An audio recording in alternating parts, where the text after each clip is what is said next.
Ако и ти като мен искаш да развиваш бизнес в онлайн пространството, но имаш само Instagram или Facebook страница без вебсайт, това видео е за теб. Instagram профилът и вебсайтът са като чифт чорапи. Имат смисъл, ако са заедно. Едното не може без другото. Онлайн базираният бизнес има нужда от сайт, който да бъде неговото лично пространство, но и от социални мрежи, които да са основният генератор на трафик към сайта.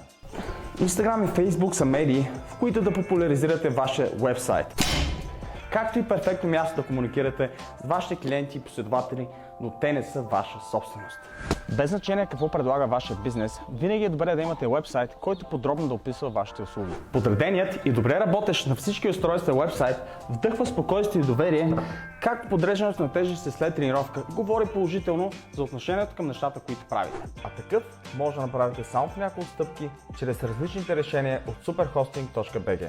Продажбите единствено във Facebook крият много рискове, както за продавача, така и за купувача. Наличието на онлайн магазин вдъхва много по-голямо доверие у онлайн потребителите, както и много по-голяма сигурност за търговците. За съжаление, немалко хора биват измамени от онлайн пазаруване и това кара потребителите да следят още по-взискателно дали търговецът има онлайн магазин, сертификат на сайта си и дали вдъхва сигурност и доверие.